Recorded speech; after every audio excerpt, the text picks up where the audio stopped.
Tonight for dinner, we are making one of my favorite foods, and that's a meatball sub. This is the best dinner I've made all week. Obviously, we're gonna start with our meatballs.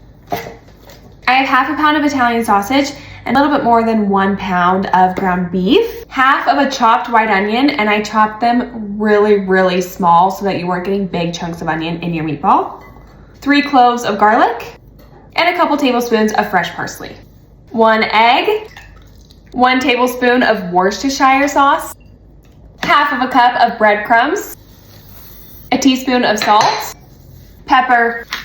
Then this is optional, but I'm going in with a little bit of this Kinder's Prime steak seasoning. I always put it in my burgers and it's really good, about a teaspoon. Now we give this all a mix. When I posted my recipes for the week, I asked you all what meals you were most excited for, and not a single person voted for the meatball sub. Okay, you guys are crazy. I love a meatball sub. Now I feel a lot of pressure with this recipe to make it really good so that all of you guys try it at home and like it too.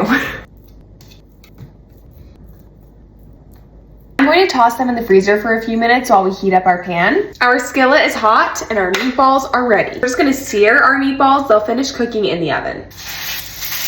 Okay, so we're going to cook these till they get a nice brown on each side. I'm also making this realizing that meatballs are basically meatloaf. This is basically a hamburger. And I love all forms, personally. Have a nice, pretty sear on them. Next, we're gonna take a jar of marinara sauce. I know I probably should have made homemade, but I was not in the mood. And we're just gonna dump it right over our meatballs.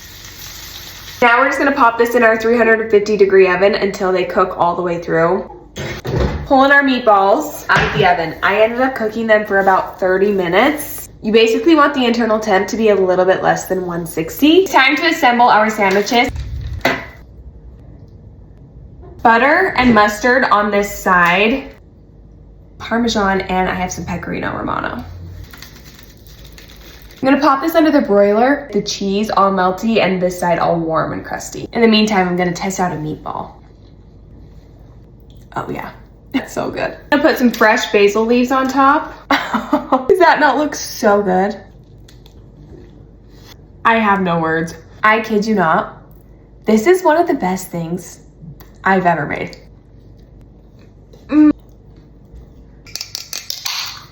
Hands down. I literally just forgot I was filming for a second because I was just chowing down on my sandwich. If you don't try this, you're crazy. But if you do, you have to come back and let me know what you think about that.